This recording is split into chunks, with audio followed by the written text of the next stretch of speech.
안녕하세요. 펀드매직입니다. 코스피 지수가 올해 3천도 가고 그리고 삼성전자도 더 갈 거라는 세 가지 이유를 밝힌 인터뷰가 있어서 흥미로워 소개를 드려볼까 합니다. 한국경제 4월 5일에 나왔던 그 리포트 그 인터뷰 내용인데요. 강현기 DB금융투자 주식전략 파트장님과의 인터뷰 내용이네요. 세 가지인데 첫 번째는 중국 부동산 부양에 따라 우리나라 경기민감 굴뚝주가 수혜받는다. 두 번째, 삼성전자 더 오르는데 언제 팔면 되냐면 미국 ISM 제조업 지수가 50 중반에서 꺾이면. 세 번째, 올해는 예상보다 빠른 6월 금리나 전망이고 3번에서 4번 가까이 떨어질 것이고 미국이 떨어져야 나머지 어려운 국가들도 부양 여력 생길 것이다 라는 점이 세 가지 이유입니다. 상세적으로 말씀을 드리면 이렇습니다. 과거 2010년대 전후의 차화정 랠리를 좀 비교를 하고 계시네요.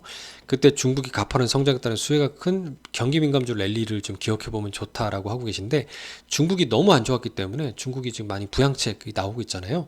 그리고 또 큰 변화 중에 하나는 중국 내의 부동산 담보대출금리 기준이 되는 5년 만기 대출우대금리 LPR, 앞서 지준율 인하 같은 등등도 말씀드렸지만, 이런 부양책 등이 조금씩 이제 가세가 되면서 이런 건설 경기가 살아나주면 이어서 철강 화학 제품 수요가 늘어난다는 설명이죠. 이 부분은 예전에 뭐 펜트업 디맨드라고 그래서 뭐 급격히 살아날 수 있는 수요를 기대해 볼 수도 있는데, 뭐 지금으로서는 좀 소수 의견일 수도 있지 않을까라고 할 정도로 중국 경기 안 좋은 거 아니야라고 하는 거죠. 근데 다만 지금 중국의 생산 관련된 또 이런 제조 관련된 지표들을 보면은 기준선으로 올라서 상향되고 있는 것들이 나타나고 있으니까 아마 낮은 금리가 콤비가 돼서 미국 금리가 더 붙어버리게, 미국 금리 인하가 붙으면은 조금 더 좀 여유가 생길 수 있지 않을까 기대해 봅니다.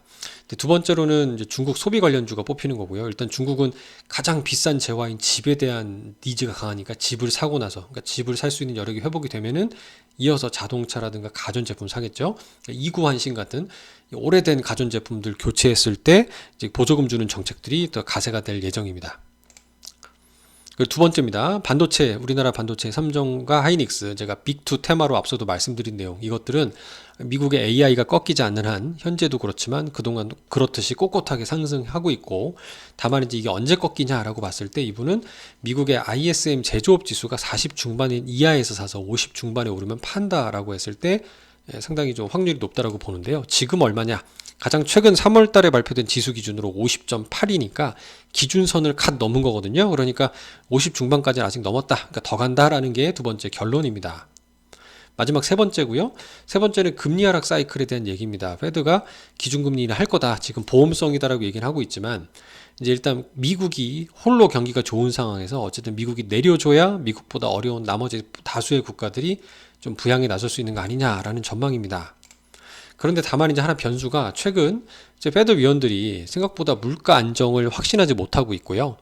물가 안정을 막는 그 어떤 그 지표들이 너무 강하게 나오고 있잖아요. 그래서 이런 우려를 하는 부분에 대해서 강 파트장님 의견은 일단 주거비가 되게 중요하다고 보고 계시고요. 근데 이 미국 렌트비 기준, 주거비 기준을 보면은 거의 마이너스권에 다다랐다는 거고, 이걸로 보면 오히려 디플레 걱정할 수준이다라고 얘기를 하고 계십니다. 그래서 인플레이션 곧 2%대 안착할 것이다라고 보고 계시고, 변수라면은 지정학적인 분쟁, 지금 그 시리아였나요? 뭐 영사관 폭격하는 부분 이슈들, 이스라엘과 그 아직 팔레스타인 쪽에 이제 이 불분명한 지정학적인 리스크 변수 등등이 대기하고 있어서 물가 부분에 이 변수만 아니라면 쭉 내려갈 수 있다라고 보고 있는데, 유가가 올라가고 있어서 찜찜한 거죠. 어쨌든 오늘 6월부터 시작해서 연말까지 뭐 세 번에서 네 번 정도 인하 예상한다고 하고 계시고, 일단 인하가 시작이 되면 유동성 장세, 금융 장세가 시작이 되면서 증시가 더 오를 거다는 전망입니다. 어디까지나 전망이니까 여러분의 뷰에 참고로 하셨으면 좋겠습니다. 감사합니다.